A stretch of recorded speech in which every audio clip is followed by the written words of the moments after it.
Everyone thinks they understand offside. Referees, analysts, even FIFA. But here's the thing. Mathematically, some of the calls made at the last World Cup were inside the margin of error, meaning they were guesses. Official, computer-generated guesses. And nobody talks about this.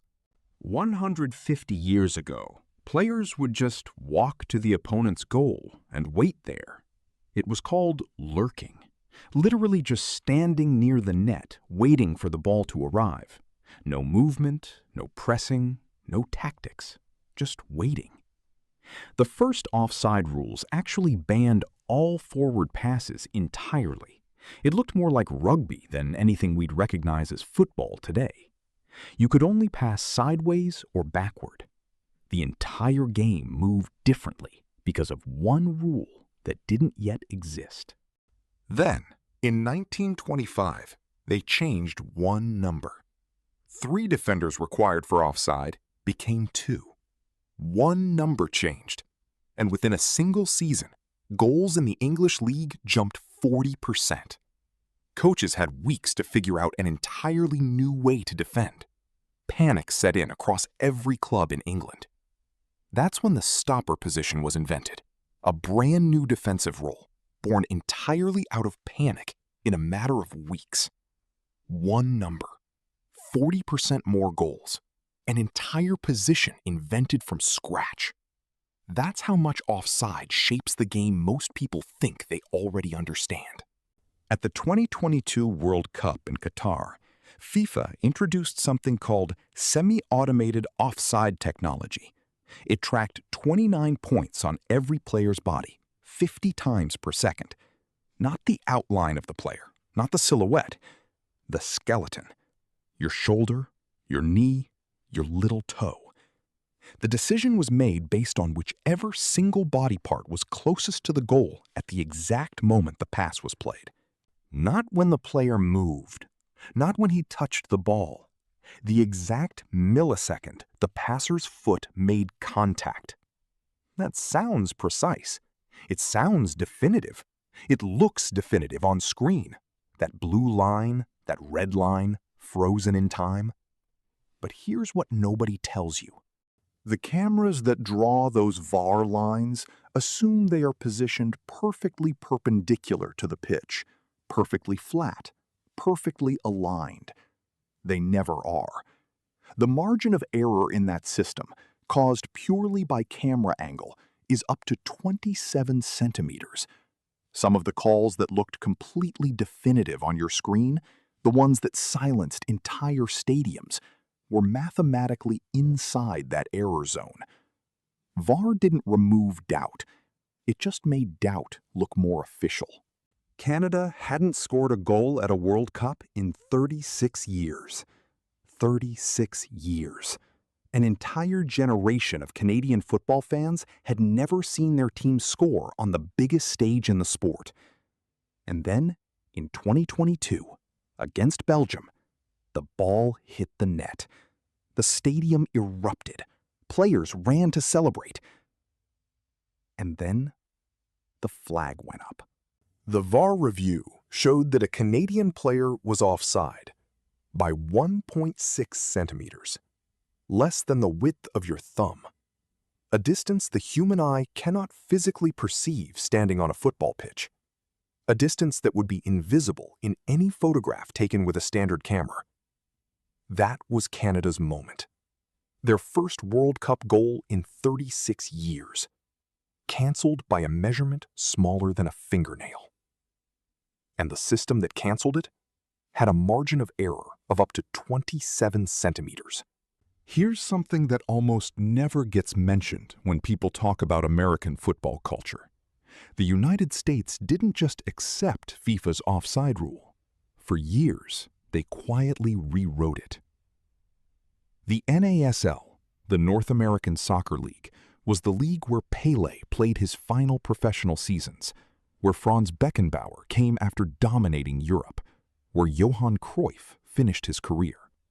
The greatest players of their generation, playing in America, under American rules. And those rules moved the offside line from the halfway line to the 35-yard mark. Not because they misunderstood the rule, because they made a deliberate decision that American crowds wanted more goals, more action, more open space. So they changed it. FIFA never officially recognized it. It was never part of the international rulebook. It just happened, quietly, in stadiums across the United States, while the rest of the world played a different version of the same sport. Those same stadiums are now hosting the 2026 World Cup, and FIFA's original rule, the one America silently modified for years, is back, in full force, in front of the largest football crowds this country has ever seen. Almost nobody knows this one, and when you hear it, you'll probably want to check it yourself, because it sounds like it shouldn't be legal. If a goalkeeper runs forward past his own defenders at the exact moment a pass is played, he becomes part of the offside line. He counts as one of the two players that determine whether someone is offside, which means, theoretically, a team could deliberately push their goalkeeper into midfield, use him as part of a deeper defensive wall, and create an offside trap with more outfield players behind the ball. It is completely legal. There is nothing in the laws of the game that prevents it. No team at a major international tournament has ever done it deliberately and systematically. Yet. There's a concept inside the offside rule called passive offside. It sounds simple. If you're standing in an offside position, but the ball isn't being played to you, you don't get called. You're passive. You're not involved. Except there's one exception. If you're blocking the goalkeeper's line of sight to the ball, you can be flagged even if the ball is going to someone else entirely, even if you don't touch it, even if you don't move toward it. That sounds straightforward, but here's the problem. Deciding whether a player is blocking a goalkeeper's view is entirely a judgment call. There is no camera angle, no skeleton tracking system, no measurement that tells a referee whether the goalkeeper could or couldn't see the ball through another player's body. Studies of professional matches show that referees get this specific call wrong approximately 60% of the time. Not because they're bad at their jobs, because the rule itself contains a judgment requirement that has no objective answer. It is genuinely, structurally ambiguous. And it has been since the rule was written. Now here's why all of this matters, right now, in 2026, more than it ever has before. For the first time in history, 48 teams will compete at a World Cup. 16 of those teams are there for the first time, or returning after decades away. Smaller nations, lower-ranked squads, teams that know they cannot outrun or outskill the favorites. Historically, weaker teams use the offside trap 3 times more often when facing stronger opponents. It's a defensive tool for teams that need to compress space, disrupt rhythm, and frustrate technically superior sides.